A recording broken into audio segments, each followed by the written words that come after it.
welcome to the class. My name is Anup Pandey and you watching our video on my channel GS by Anup Pandey. Friends, जैसा कि आपको पता है कि present time पे हमारे यहाँ पे हर एक एग्जाम में जीएस का एक बहुत बड़ा रोल है। अगर हम बात कर लें कि अपने एसएससी में, तो प्रेजेंट टाइम पे एसएससी ने भी एक बहुत बड़ा धमाका किया है कि जीएस के रोल को उसने एक बहुत बड़ी ऊंचाई पे लाके रख दिया। जैसा कि अभी आप देखते थे, इंग्लिश से हम डरते थे, मैथ से डरते थे, लेकिन जीएस का रोल है ही नहीं एसएससी में, सिर्फ प्रीलिम्स पर था। तो हमने ऐसा क्या सोचते थे बच्चे, चलो लूसेंट पढ़ लेंगे काम चल जाएगा, लेकिन मेंस में भी उसका एक अलग रोल देके एक अलग मिसाल हो गई है। अगर हम बात कर लेते हैं प्रेजेंट टाइम पे पीसीएस, तो पीसीएस तो जीएस के जोन पे ही जाता है। अभी हमारे पास में आरओ वैकेंसी 2023 आने वाली है, जिसमें नियर अबाउट 500 प्लस वैकेंसी है। अगर उसमें भी हम देखेंगे तो उसमें भी हमारे पास में जीएस का एक बहुत बड़ा रोल है। ठीक है, तो हिस्ट्री का एक छोटा सा पॉइंट हम लेके देखते हैं, जो कि क्या है हमारे पास, मुगल डायनेस्टी। मुगल डायनेस्टी को हम एक शॉर्ट टर्म में देखते हैं। अगर हम बात कर लेते हैं सबसे पहले मुगल डायनेस्टी की, तो मुगल काल की हम बात करते हैं तो मुगल काल भारत में कब आया वो तो एक बहुत दूर की बात है। बात कर लेते हैं हम 1498 की बात में, तो उस समय जो हमारे पास में मुगल सल्तनत का संस्थापक जो था, उसका क्या नाम था, मोहम्मद बाबर। बाबर जब एक 16 साल का नवयुवक था, तब इसको पता चलता है कि हमारे पिता और हमारे जो पूर्वज थे वो बहुत बड़ी सल्तनत के शासक थे, लेकिन प्रेजेंट टाइम पे हमारे पास ऐसा कुछ नहीं है। ये सोच उसके दिमाग में एक घर करता चला गया और आगे वही युद्ध का कारण बना। लगातार बाबर 4 बार युद्ध को हारा था और इसी एक ही इंसान थे जिसका नाम था सैवानी खान। अब हम लोग सोचते हैं, अगर जनरली किसी से पूछते हैं तो हम यही कहते हैं बाबर कभी नहीं हारा, लेकिन इससे पहले बाबर 4 बार हारा। लेकिन भारत में आने के बाद उसकी किस्मत बदल गई और वो कभी नहीं हारा। अगर हम वन टाइम में देखते हैं तो हम एक शॉर्टकट क्रिएट करते हैं, पान था चल घर। अगर हम बात करें तो सबसे पहले आता है पानीपत। पानीपत यानी भारत में ये 1526 में आया और पानीपत के मैदान में आया। अगर पानीपत के मैदान की भी बात करते हैं तो पानीपत यानी भारत में आने का इसका एक सबसे बड़ा रीजन था इब्राहिम लोदी। इब्राहिम लोदी जब भारत का एक सशक्त शासक हुआ करता था तो उसके चाचा दौलत खान लोदी, इनके दिमाग में एक बात आई कि अगर इब्राहिम लोदी को मार दिया जाए, कोई दूसरा शासक यहाँ आके शासन कर ले तो क्या होगा, हम शासन पा जाएंगे और वो लूट कर चला जाएगा।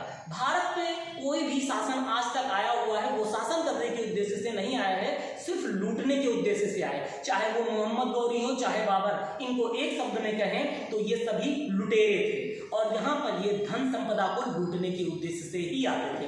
यही कारण था कि 1526 में इनवाइट किया, किसने किया, इब्राहिम लोदी के चाचा दौलत खान लोदी ने बाबर को इनवाइट किया कि तुम आओ और इब्राहिम लोदी को मारो। 1526 में पानीपत का मैदान था, उसी पर आते हैं, सिर्फ 25,000 की एक छोटी सी सेना लेके आ जाता है, जबकि इब्राहिम लोदी के पास 1 लाख की बड़ी सेना होती है। लेकिन कारण ये होता है कि इस वक्त तक भी हमें नए हथियारों के बारे में नहीं पता होता था और इनके पास ये क्या लेके आते हैं, बाबर लेके आते हैं तोपखाना लेके आते हैं। ठीक है, उस वक्त तक तोपखाने के बारे में किसी को पता नहीं था और एक नई तकनीक का प्रयोग करते हैं और वो तकनीक क्या होता है, उस वक्त होता है तुगलमा युद्ध नीति। ठीक है, तुगलमा युद्ध नीति एक ऐसी नीति थी जिसमें चारों तरफ ये तोप लगाए जाते थे। ठीक है, ये तोप लगा दिए गए और इनके बीच में तीर कमान वालों को खड़ा किया जाता था।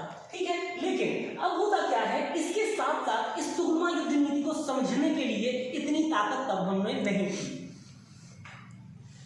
और कोशिश यही चलती चली गई कि हम आगे क्या करें। जब तक इस युद्ध नीति को समझ पाते तब तक क्या होता है कि इब्राहिम लोदी की 1 लाख की सेना को 25,000 की सेना काट कर रख देती है, जो एक अविश्वसनीय जीत थी।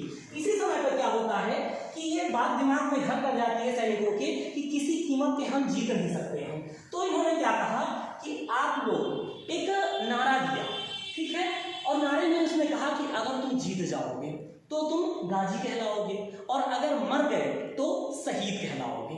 ठीक है, अब इस नारे को क्या कहा गया, जिहाद का नारा। जिहाद के लिए हम लोग आज बहुत गलत तरीके से ट्रीट करते हैं, जबकि जिहाद का सही अर्थ होता है अपने धर्म के लिए लड़ो। ठीक है, अब इस वक्त ये किया और अंततः होता क्या है, 8 घंटे के अंदर अंदर ये विजय हो जाती है और इसको गाजी की उपाधि होती है। सेकंड होता है खानवा का युद्ध। खानवा का युद्ध होता है 1527 ईस्वी में, और इस वक्त भी क्या होता है, राणा सांगा से युद्ध होता है, और विजय होने के बाद उसको कलंदर की उपाधि दी जाती है। कलंदर का अर्थ होता है सबसे ज्यादा दान देने वाला, क्योंकि जब ये जीत जाता है तो पूरे खानवा यानी पूरे फारस वासियों को एक एक चांदी की मुद्राएं देता है। ठीक है, तीसरा हम बात कर लेते हैं। तीसरा होता है 1528 ईस्वी में चंदेरी का युद्ध, और ये मेदिनी राय के साथ लड़ता है। मेदिनी राय के साथ जब ये लड़ता है तो इसमें यहाँ पे इसको क्या मिलता है, कुर्दियों का हीरा मिलता है। इस विजय के बाद में अगला युद्ध आता है 1529 ईस्वी में घाघरा का युद्ध। इसमें क्या होता है कि अब तक जितने भी ये लोग हारे हुए होते हैं उनकी एक अफगानों की संयुक्त सेना होती है जो 1529 में घाघरा के मैदान में लड़ते हैं, और इसमें भी ये विजय हो जाते हैं। इसकी कुछ किस्मत खराब थी कि 1530 में फाख्ते की उड़ान को ये देखकर अपने महल पर फाख्ते की उड़ान देख रहा था। अब फाख्ता क्या होता है, डब सावन जो देखते हैं उसमें सफेद चिड़िया होती है, उसको ये देख रहा होता है, तभी इसका पैर फिसलता है और इसकी मृत्यु हो जाती है। ओके, आई होप आप लोगों को ये वीडियो अच्छा लगा हो। Okay, thank you.